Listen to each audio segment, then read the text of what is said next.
Picture a workshop at the end of the day. A heavy, scarred wooden table, bathed in dusty afternoon sunlight. It's a place where ordinary people gather to learn and solve problems side by side, without any need for pretense. When we build something complex, we often treat the launch like a finish line. We build the tool, set it on the table, and walk away. But walking away doesn't keep a system stable.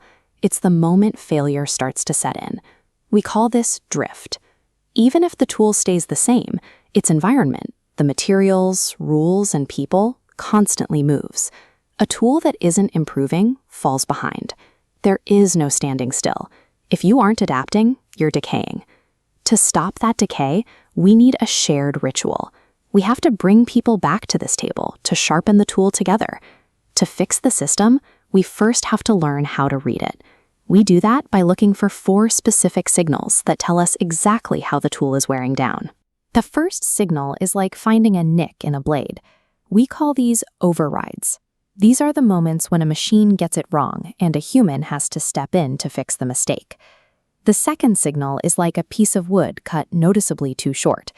These are escapes, errors that were so big they missed every safety check and made it all the way to a customer.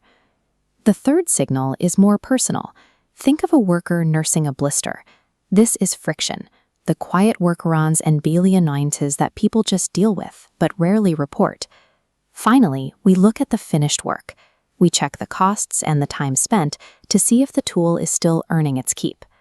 When you look at all 4 signals together, the nicked blade, the bad cut, the blister, and the total cost, you can see exactly where the breakdown is happening. Now, those signals might reveal a dozen different flaws, but when the community gathers to make repairs, we have to resist the urge to try and fix everything at once.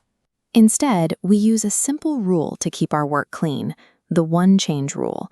We choose only one adjustment to test during each gathering. If you change the blade, the handle, and the wood simultaneously, you can't untangle what actually happened or know which variable solved the problem. By isolating just one change, we see a clear path. It's the only way to be sure our fix helps. Once we've proven that the change works, we record it in a shared ledger.